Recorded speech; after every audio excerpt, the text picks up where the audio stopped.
शरद पवारांची पंतप्रधान नरेंद्र मोदींवर सडकून टीका। स्थानिक निवडणुका झाल्या का असा सवाल करत लोकसभा विधानसभा न घेण्याची ही दुर्बुद्धी होऊ शकते। पवारांचा मोदींवर घणाघात।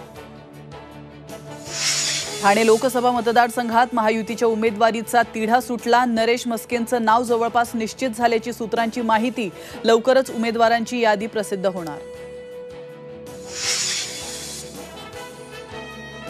कोल्हापुरात शाहू महाराजांविरोधात महायुतीची खेळी। राजर्षी शाहूंचे पणतू राजवर्धन कदम बांडे मैदानामध्ये तर कोल्हापूर गादीचे खरे वंशज असल्याचा दावा। भुजबळांनी माघार घेतली, तूही घे। प्रकाश शेंडगेंच्या गाडीवर धमकीचं पत्र आणि शाई फेक। कुणाच्या बापाला घाबरत नाही भुजबळांचा टोला, तर सहानुभूती मिळवण्याचा शेंडगेंचा प्रयत्न, जरांगेंचा आरोप। रत्नागिरीत आज मनसे शिवसेनेची एकाच वेळी सभा। विनायक राऊतांसाठी उद्धव ठाकरेंची तर राणेंच्या प्रचारासाठी मनसे मैदानात। कोकणातील राजकीय वातावरण तापणार। पुन्हा महाजनांच्या हद्दपारीचा डाव, तर उत्तर मध्य मुंबईतून पत्ता कापल्यानंतर संजय राऊतांची टीका, तर महाजनांना मोठी जबाबदारी मिळणार उज्ज्वल निकमांचा दावा।